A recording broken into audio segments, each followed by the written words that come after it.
so here we go. It's time to get started doing a test spot. I wanted to figure out which spot would make the most sense for doing a test spot on video. We're going to be using all kinds of new movements, new to me shooting video and the force rotation or the melee. I'm going to be using, I don't have the rotary still hasn't come to the US yet. I think they've had issues with conversion to 110 volt. We're going to use the pneumatics and all the edge tools and a bunch of new pads with the Nano. I'm going to be coming out with a micro pad package here in the next, probably this week. I'll come out with that.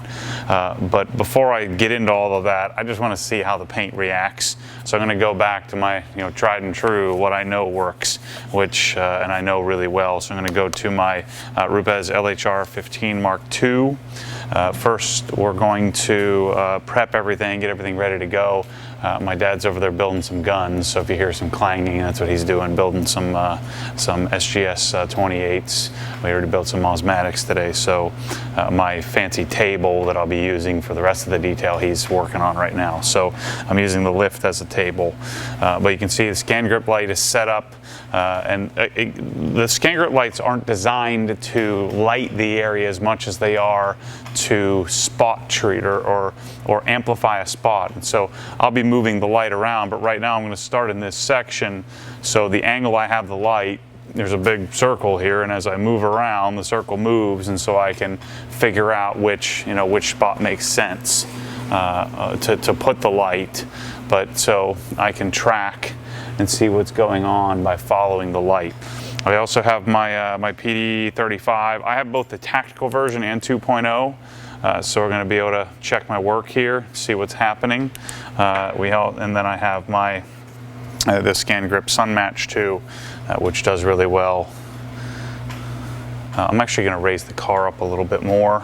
So before I get too deep into the project, you're going to hear some things that are running in the background, and what you're hearing is this probably sounds a little louder on my microphone because it's so sensitive. It's the same argument I have when people are yelling at me for breathing too much.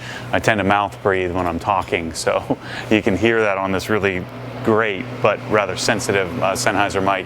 But this is the AirRev Rev 20. This is a dryer, so I've cooled down the dryer. In this case, let's call it warmed up the dryer so it'll cool the air. The tank is filled, so the tank is ready to go. And so what I'm going to do is I'm going to fill the lines. I generally leave the lines dry, so I generally run the air out of the lines, but when I want to use it, that's when I'll open up the tank. So we'll open it up here. Let's see if it kicks on. So that'll kick on and run for a minute or so, and then I'll explain what's going to happen. So this has been my life's mission since I can remember. I wanted to have a monster air compressor. In OGHQ, I wanted to put it front and center in my personal garage. When I do it, I'll probably build a room around it because of the noise that it's going to have when running.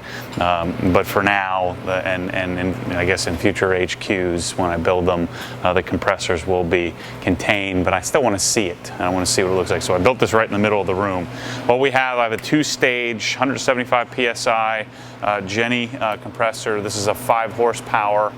This is the W5B 80V, so it's an 80-gallon tank.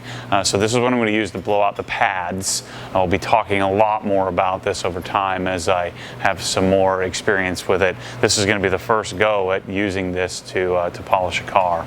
So I'm super excited about that. So the way it's set up, I have a 1/2-inch Prevost filter regulator.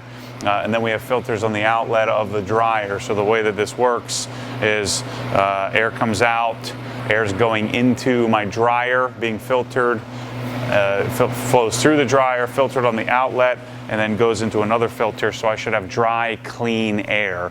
And so the concept here is we turn the dryer on, get it cooled. So it's going to cool the air at, I believe, 32 degrees. Yeah, 32 degrees, right at freezing point. Get any water out of the air, and so I'll run this constantly.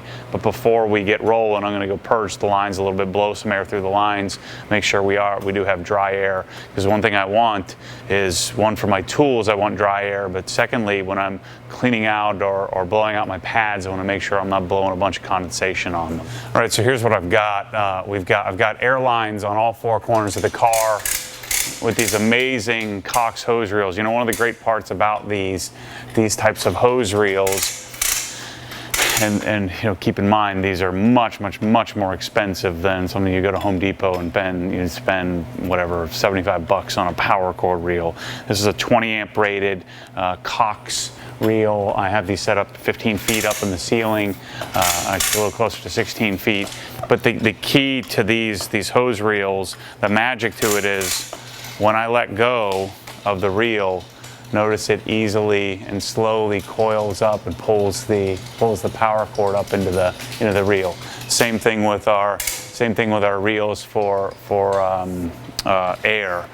So these are designed to be more, I guess you could say, gentle on how it pulls the hose up, so you don't end up whipping your car or it hitting something. So what I'll do likely is I'll stand here for 2 or 3 minutes, blow out some air, just to blow out the lines here, because our dryer, I don't run the dryer 24/7. I only run it when I need to, and so the idea here for me is that just blow it out a little bit, get the lines purged, and then I'll let the dryer run all day if I'm polishing, so that I can blow out my pads nicely. So you can see my 4 hose reels, 1, 2, 3, 4 of each type on the corners of the vehicle. That's always been my vision, to have that. So now I got it. We'll see how it goes. I've wanted other things before and gotten it and then ended up hating it. All right, so let's prep our pad. I just purged the lines. Now we got good, clean, dry air in order to blow out our pads. This is a newish, I think this is a brand new pad, brand new yellow pad. We're gonna start with this, but I've got my Marupez claw tool. I have these in the store now. These things are great. I'm gonna show you how these will operate. But my general procedure, even on foam, is to just to make sure I don't have anything on the pad. And then I'm gonna keep this in my pocket. I didn't like the little belt holder thing. I don't like things on my belt. And then I'm gonna take and blow out my pad.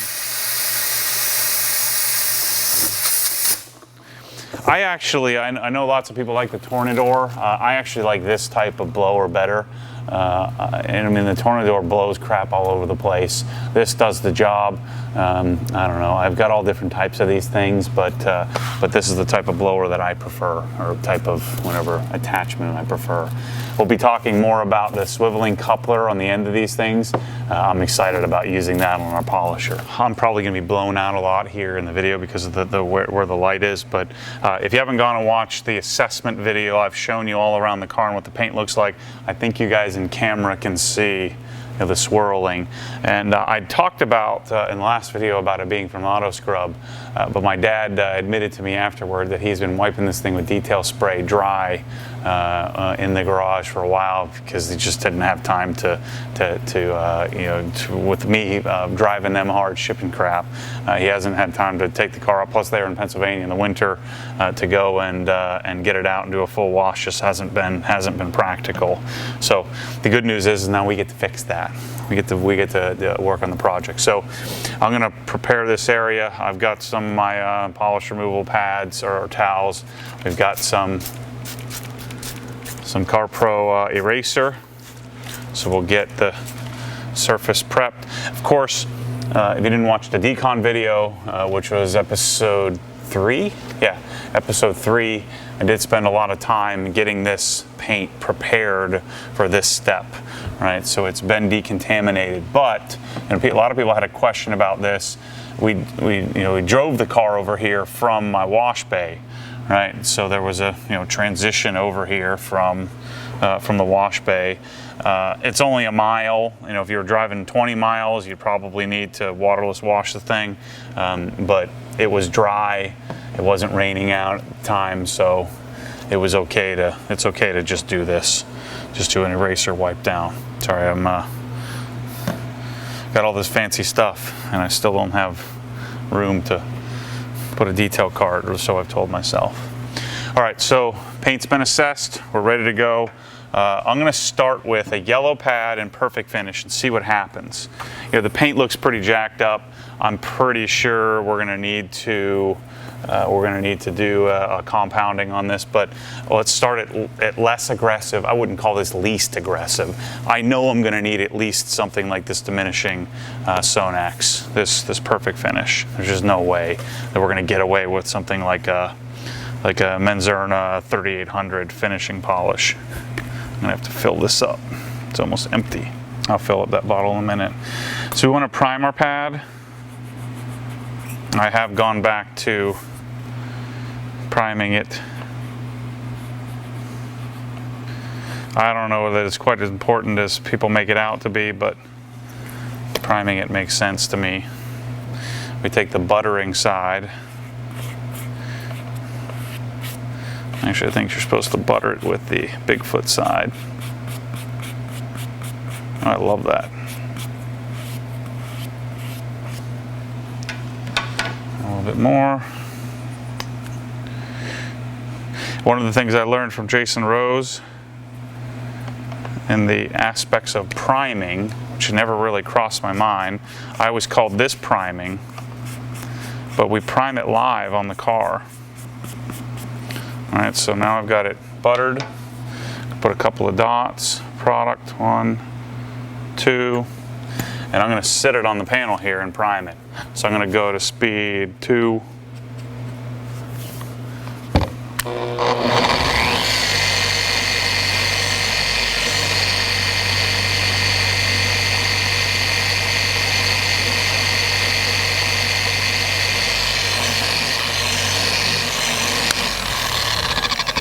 All right, so we got the pad pretty evenly covered. Put a little bit more product on. You know, you don't want to go crazy with this. You just want enough product to get the job done. I have a little extra here. So I'm going to work this section right in the middle of the door. I'm going to avoid this area here. So I'm going to come up to it on the edge. I might end up taping this edge. In fact, I'm going to do that right now. I don't want to... I think we're going to be okay. I don't think I'll have an issue there. But you could tape this here if you weren't confident in your skills of the machine or your ability to control the machine. I'll do this section here and we'll come back and I'll tape it if I need to. The reason, I mean, tape it so that I don't burn that edge. All right, so I'm going to run this. I'm going to spread it around at speed 3, and then I'm going to ramp it up to speed 4.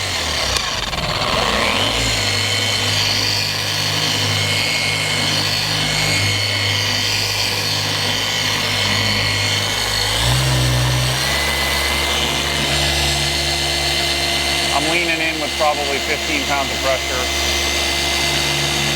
I'm going to make 4 passes and see what it looks like.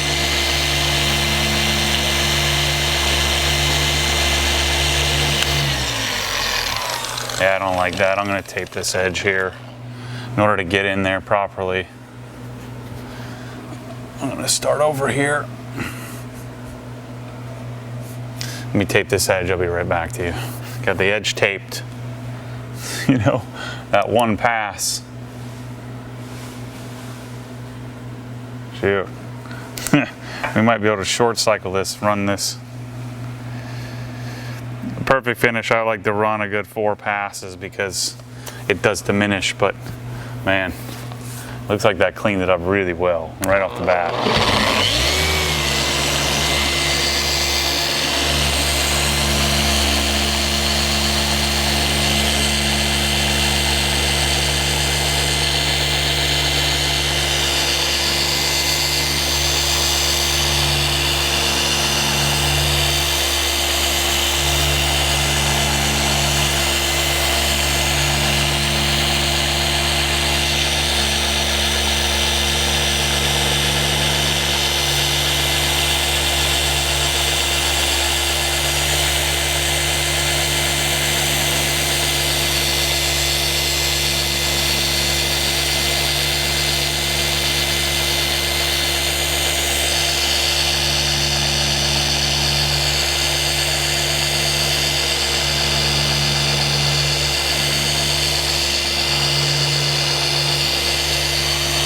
got 3.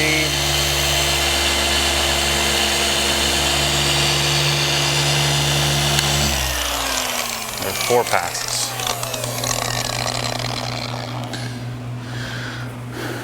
Set my towel. Sonex comes off so nicely. Wow. Shoot. We might be able to one-step this.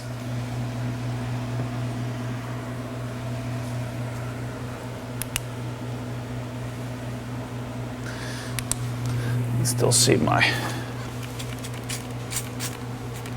That would be amazing.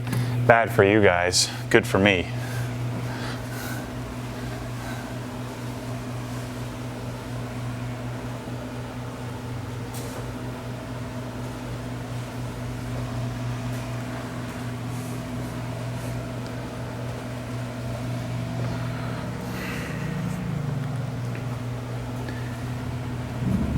And we're going to try, wow, that perfect finish is so awesome. I mean, you guys saw how jacked up the paint was. Just from really superficial toweling, not deep swirls. Man, we might be able to do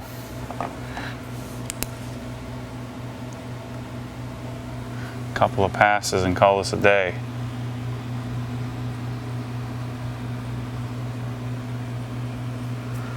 I'm going to do this section here. Take it in the trash can.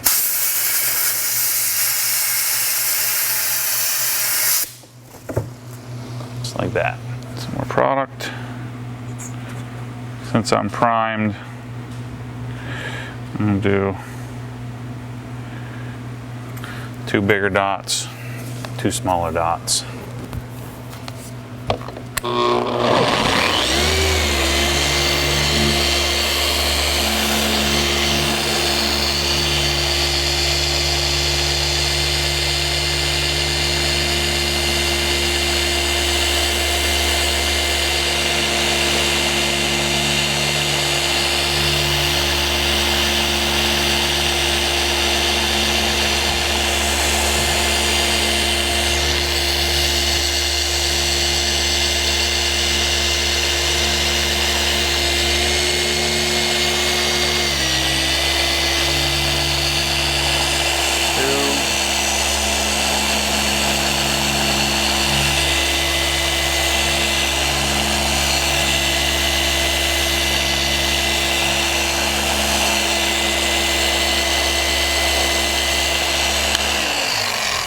Three passes.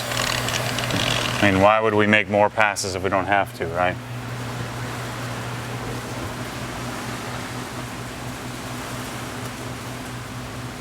Send it with a little eraser. Let's see what we got.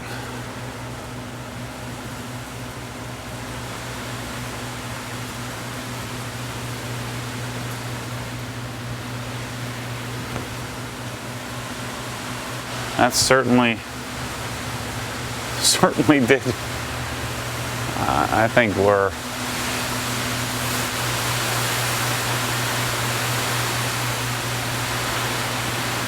good to go with just that.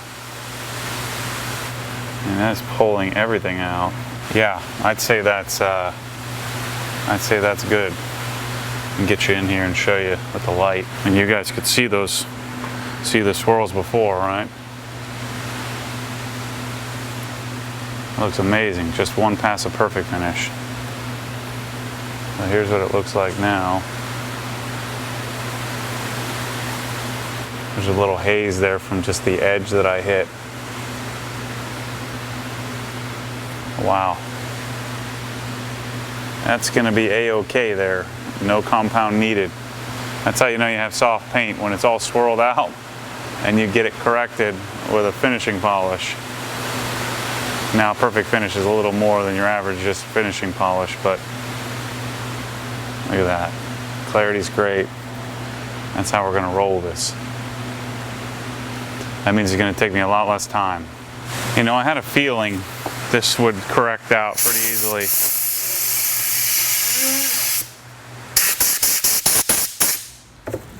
So this is not a new pad. Just want to make sure to get that blown out. So before I finish the door panel here, you know, around this area, I'm going to try to get in here as much as I can. I may end up putting on a microfiber towel and actually, yeah, well, let's see how much of this I can get. So let's prime this first.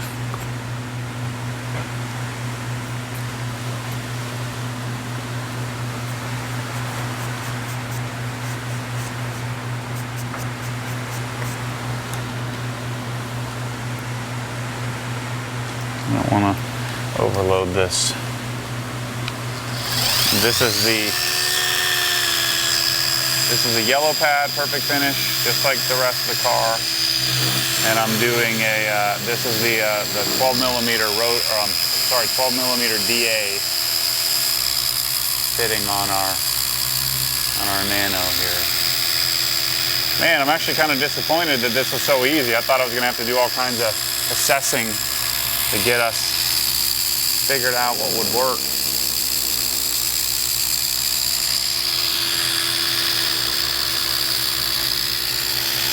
You know, so what I would have done, you know, I would have gotten microfiber out and tried to use that. I would have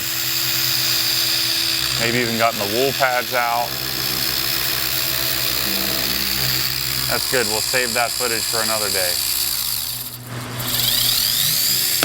Oh, don't do that. I can't explain to you how amazing it is that I can just set this whatever height I want because I have the lift. There's a scratch right here. Let's see what happens.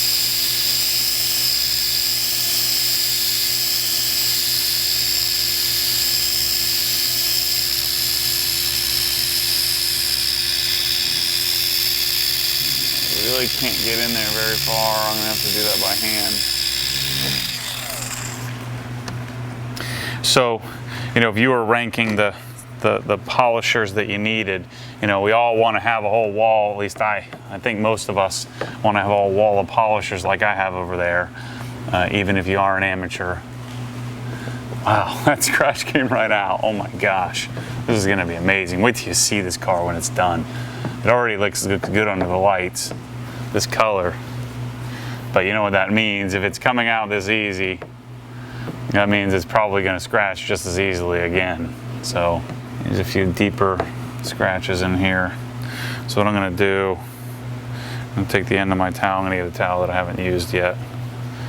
Take the end of my towel here. And I'm going to put some polish on it. Let's get this, I'm going to get this corner right here. And put a little polish on the towel.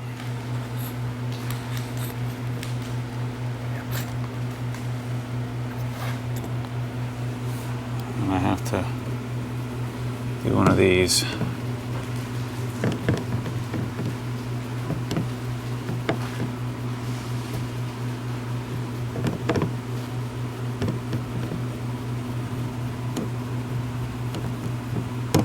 First time in my life I've gone up. It's up too high for me to reach. Door handle. Let's see if that made any headway. One thing I am noticing is that if I don't complete the polishing movement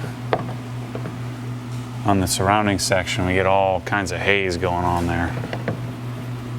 A little bit of a deeper scratch on there that probably isn't going to come out.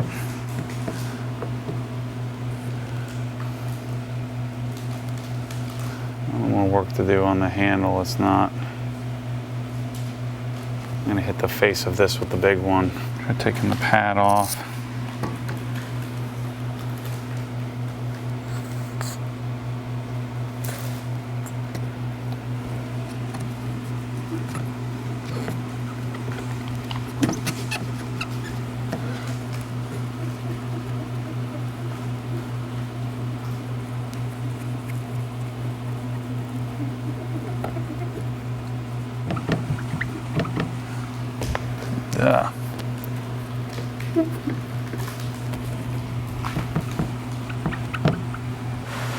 It's a little better.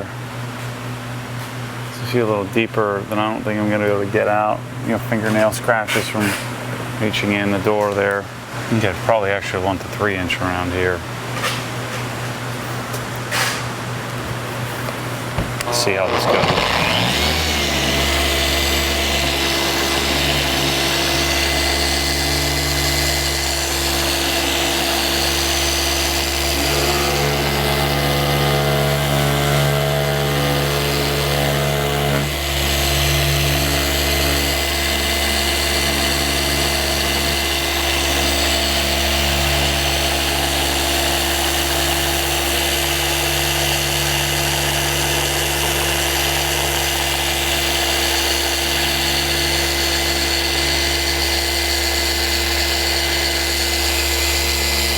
Always been to be real careful with a bigger machine on your door handle. One of the very first mistakes I made is I burned right on the top on my M3, my brand new E92 M3, right there.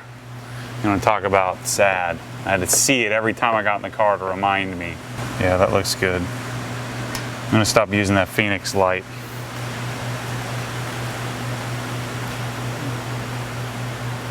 Yeah, our old one step is going to knock this whole car out. 4-pass, one step is going to make it look incredible. Can't wait to put power lock on this thing. So sorry to cut you so short here today. I'll still put this video up, I think. It probably still ended up being 20 minutes or so, but I've got to run. I've got a dinner that we're going to tonight, so we'll do a lot more polishing tomorrow. I'll be working a lot more on getting more of the car done. So I did a section that big, but the good news is that this is going to be, again, good news for me is that we're going to be one-stepping this with Sonex Perfect Finish yellow pad and roll through the whole car. We'll probably have to break out microfiber for a few areas. But we'll come back tomorrow and start working on some of the other movements I want to use triple action on the car. I want to use the pneumatic, the LHR 75, not the E, but the 75. We'll be getting the 3-inch out. Talking about the melee, we'll be using all kinds of stuff on this thing. So anyway, thanks for watching this one. We'll get into more detail tomorrow.